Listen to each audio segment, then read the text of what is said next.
رسوله الكريم أما بعد فأعوذ بالله من الشيطان الرجيم بسم الله الرحمن الرحيم ألا إن أولياء الله لا خوف عليهم ولا هم يحزنون الذين آمنوا وكانوا يتقون. سنو اللہ کے ولیوں پر نہ کوئی خوف ہوگا اور نہ وہ غمگین ہوں گے جو ایمان لائے اور ہمیشہ متقی رہے. اس آیہ مبارکہ کے ضمن میں حضرت امیر المؤمنین عادل الاصحاب مزین منبر بالمحراب عمر فاروق اعظم رضی اللہ تعالی عنہ کا ذکر خیر چل رہا تھا. جی حضرت سیدنا فاروق اعظم رضی اللہ تعالی عنہ کی ذات گرامی جہاں پر عدل کے معاملے میں انتہائی سخت گیر تھے، وہیں پر جب مصلی رسول پہ آتے تھے تو پھر ان کی خشیت الہی کی کیفیت عجب ہو جاتی تھی. حضرات صحابہ کرام علیہ رضوان فرماتے ہیں کہ تین صفوں تک ہم ان کے رونے کی آواز سنتے تھے نماز کے اندر. وہ بندہ جو اتنا سخت لگتا تھا لیکن جب خدا کے دربار میں پیش ہوتا تھا تو پھر اس کے آنسو نہیں رکتے تھے. رو رو رو کر ان کے ان جگہوں پر گڈھے پڑ گئے تھے، نشان پڑ گئے تھے. مسلسل آدمی روئے، حزن و ملال کا شکار رہے. حضرت داؤد بن علی کہتے ہیں کہ حضرت عمر بن خطاب رضی اللہ تعالی عنہ آپ فرماتے ہیں کہ اگر فرات کے کنارے ایک بکری بھی ضائع ہو گئی یا مر گئی تو مجھے ڈر ہے کہ کہیں مجھ سے اس کے متعلق نہ سوال کر لیا جائے. اللہ اکبر اللہ اکبر اللہ. یہ اسلام کا وہ چمکتا ہوا ستارہ ہے، وہ شاندار شخص ہے جس نے منصب امارت پر ایسی حکومت کر کے دکھائی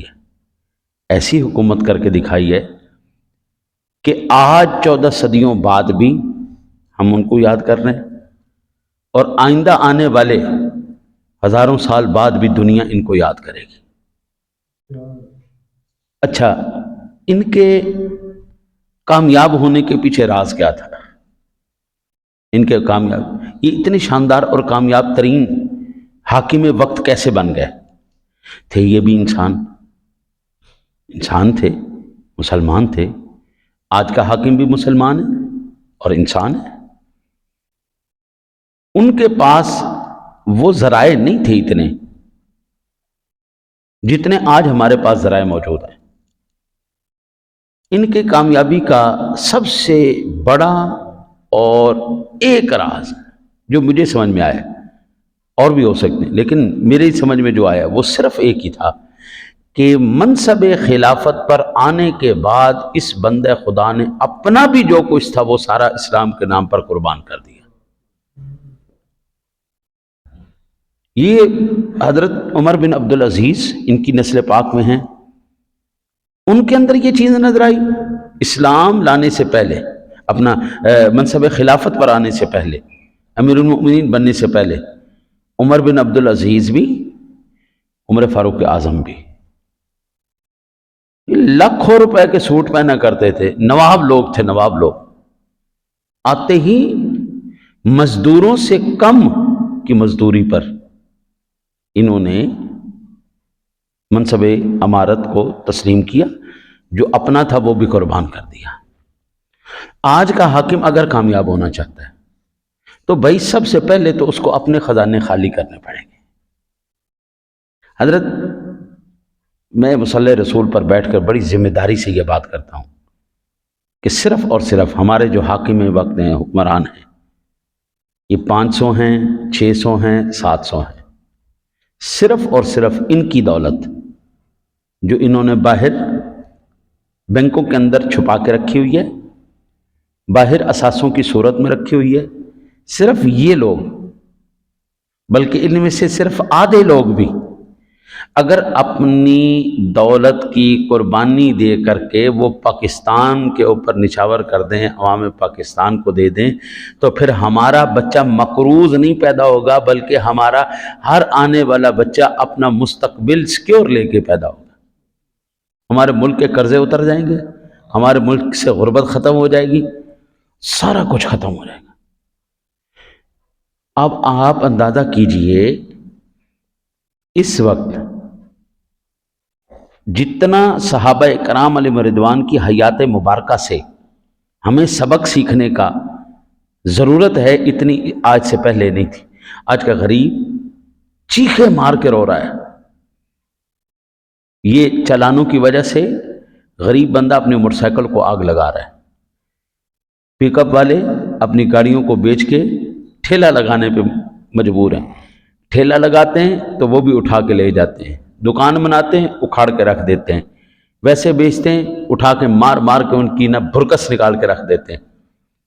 فاروق اعظم رضی اللہ تعالیٰ عنہ کی ذات گرامی آپ نا گشت فرما رہے ہیں، ان کو کیا پتا گشت کیا چیز ہوتی ہے، عوام کی، یعنی 4 کو خوش کر دیا 50 کی جان نکال لی، ایسا نہیں ہوتا تھا۔ فاروق اعظم آپ گزر رہے ہیں تو آپ نے ایک جھونپڑی سے آواز سنی کہ اماں جی دودھ میں پانی نہ ملاؤ۔ فاروق اعظم رضی اللہ تعالیٰ عنہ کی ذات گرامی نے منع کیا، تو وہ کہنے لگی یہاں پر کون فاروق اعظم جو ہے وہ دیکھ رہا ہے، یہاں پہ وہ کوئی دیکھ رہا ہے؟ بچی کہنے لگی اگر فاروق اعظم نہیں دیکھ رہا تو جس کی عطا کردہ سلطنت کا وہ امیر ہے وہ خدا تو دیکھ رہے ہیں، وہ خدا تو دیکھ رہے ہیں۔ فاروق اعظم رضی اللہ تعالیٰ عنہ کی ذات گرامی صبح پھر گزرے، وہ مائی بیچ رہی تھی دودھ، فرمایا اے خاتون دودھ میں پانی نہ ملایا کرو، خالص بیچا کرو۔ وہ کہنے لگی میں پانی نہیں ملاتی، میں پانی نہیں ملاتی، تو فوراً بیٹی بولی امی ایک بندے میں 2 چیزیں اکٹھی نہیں ہونی چاہیے، ایک جھوٹ دوسرا دھوکہ، ایک تو جھوٹ بولتی ہے اوپر سے دھوکہ دیتی ہے، یہ دونوں تیرے اندر چیزیں اچھی نہیں لگتی اکٹھی ہوتی۔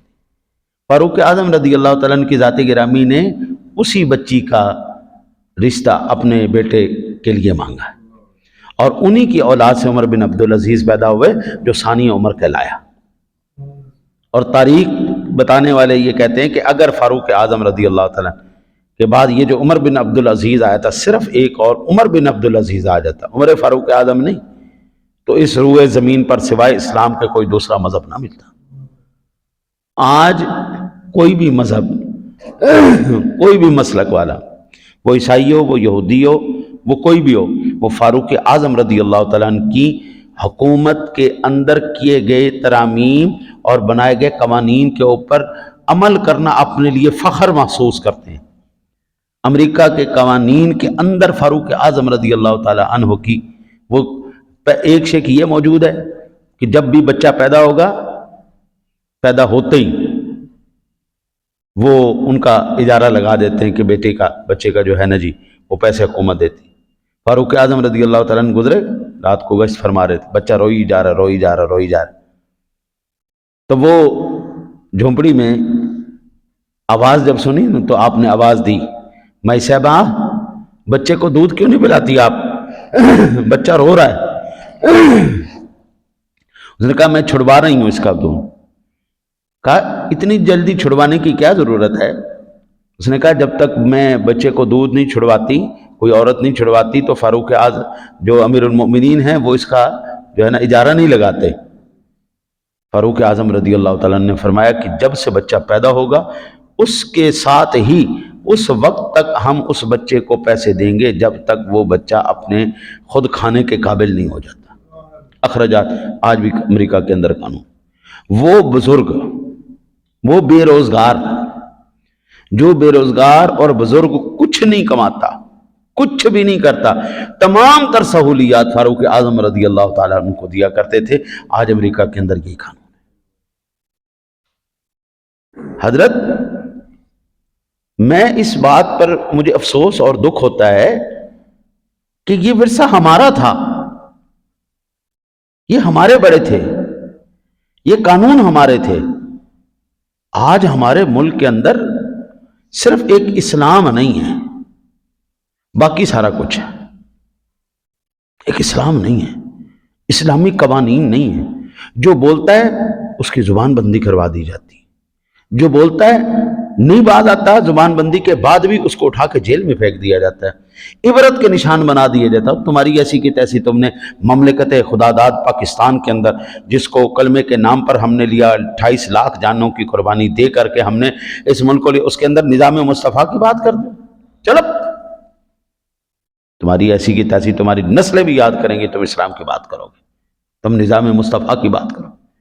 یہ اس لیے خوفزدہ ہیں کہ اسلام کا نظام جب آئے گا تو اسلام کا نظام پھر یہ نہیں دیکھے گا کہ تم صدر صاحب ہو لہذا تم چھٹے ڈھکے، تم وزیر صاحب ہو لہذا تم چھٹے ڈھکے، نہ نہ نہ نہ، تم جج صاحب، نہ نہ نہ، اسلام کا تعدر ہے، تم کون ہے؟ کٹہرے کھڑا ہو، صدر ہے تب بھی کھڑا ہو، وزیر ہے تب بھی کھڑا ہو، چلے تو وزیر اعظم ہے، چل صدر جو بھی ہیں تو چلے تھے کھڑا ہو، آنکھ کے بدلے آنکھ، ناک کے بدلے ناک، جان کے بدلے جان۔ یہ ظاہری بات ہے، پھر یہ ان میں سے تو کوئی جواب نہیں دے سکے گا، ان میں سے کوئی جواب نہیں دے، جن دی حکومت آندی پچھلے چوک کے اندر بار دیں۔ فاروق اعظم کے زمانے میں یا ان کی حکومت کے اندر ایسا تو نہیں تھا۔ اگر رسول اکرم صلی اللہ علیہ وسلم کی ذات گرامی آپ یہ فرما سکتے ہیں کہ اگر وہ خاتون جو امیر گھرانے کی خاتون آئی تھی چوری کر کے اور آپ نے حکم فرمایا تھا اس کے ہاتھ کاٹ دو، انہوں نے کہا مہربانی کرو، خاندان بڑا ہے، پیسے والے لوگ نے، قبیلے نے، سرداریاں نے، وہ مہربانی کرو سرکار۔ آپ نے فرمایا اللہ کی قسم یہاں پر میری بیٹی فاطمہ بھی ہوتی تو میں اس کے ہاتھ کاٹ دیتا۔ تو پھر ظاہری بات ہے اگر میرے کائنات عالم صدر کائنات کی صاحبزادی کے بارے میں صدر کائنات فخر موجودات یہ کہہ سکتے ہیں نا، پھر کائنات میں کوئی ہے ہی نہیں، ساری ان کی جوتیوں پہ قربان، پھر تو کوئی ہے نہیں، پھر کیڑی شہزادی، پھر کیڑی ماں، پھر کیڑی تھی، پھر سارے کٹہرے چاؤن گے۔ ادھر آؤ نا ذرا، کنیاں جانا لئیاں نے، ہن تانوں کنی واری پھانسی دیتی جائے گی، تہاڈا کیڑا کیڑا عضو کٹیا جائے۔ بچے زہر دے کے باپ مارنے پر مجبور ہے، آج مائیں اپنی بیٹیوں کے گلے خود دبا رہی ہیں۔ یہ ہمارا ورثہ نہیں تھا، ہمارا ورثہ وہ تھا یہ جو فاروق اعظم کہتے ہیں فرات کے کنارے پر ایک بکری بھی مر گئی نا تو کل میرا گریبان پھڑا جانا، یہ تھی، یہ ہمارا ورثہ تھا جس کے اندر فاروق اعظم رضی اللہ تعالیٰ عنہ کی ذات گرامی کہتے ہیں کہ جانوروں کے حقوق بھی یہ خلیفہ وقت کی ذمہ داری ہے۔ سڑک پر ایک جانور مر جائے، کیوں بھائی کسی کے صرف تخیلاتی تصوراتی نقشے کے لیے لاکھوں لوگوں کے گھروں کو اجاڑ دیا جائے، لاکھوں جانوں۔ ابھی یہ پرندہ مارکیٹ گرائی ہے نا جی انہوں نے، تو ہزاروں پرندے بیچ میں دب کے مر گئے، بلیاں مر گئیں، کتے مر گئے، کتنے جانور نیچے دب کے مر گئے، نہیں نکالے گئے۔ آخر اس بے زبان کی بھی تو جان ہے نا، اور جان دینے والا تو مالک ہی ہے نا، تو کیا اس کی آہ نہیں نکلی ہوگی، اس کی پکار نہیں ہوگی؟ یہ واللہ عالم ان کے کتنے بڑے جگریں، اتنا ظلم کرنے کے بعد تو صبح اٹھ کے مسکراتے ہیں، اور جب ان کی پکڑ ہوگی خدا کی قسم اللہ اکبر، میں ابھی سے لرز جاتا ہوں کہ اللہ ان کو کتنا عبرت کا نشان بنائے گا۔ اللہ پھر ان لوگوں کو ایسی عبرت کا نشان بناتا ہے، مرتے وقت ان کی بوٹیاں بھی نہیں ملتی، ہوا میں ہی چلو بھائی، جان تو جان ہی ہے نا، چاہے کتے کی جان ہے تو چاہے بلی کی جان ہے تو چاہے چڑیا کی جان ہے، جان تو جان ہے نا بابا، اور دینے والا تو وہی مالک ہے نا، التجا تو التجا ہے نا۔ ایک مظلوم کی دعا ہے جس کے اور رب کے درمیان کوئی رکاوٹ نہیں، ادھر سے آہ نکلتی ہے ادھر تک پہنچتی ہے، اور وہ مالک پھر جب بدلہ لیتا ہے نا جی، ڈنڈا سر پہ نہیں مارتا، سوٹی نہیں مارتا، اللہ مت مار دیتا ہے، بندہ پھر کام ایسے کرتا ہے جو اس کے لیے ہلاکت کے سبب بن جاتا ہے۔ دعا کرو اللہ تعالیٰ اپنے حبیب کے صدقہ، اپنے کرم فضل کے صدقے جب تک زندہ رکھے، ایمان پر زندہ رکھے، اسلام پر زندہ رکھے اور ایمان کا خاتمہ نصیب فرمائے۔ اللہم صلی علی سیدنا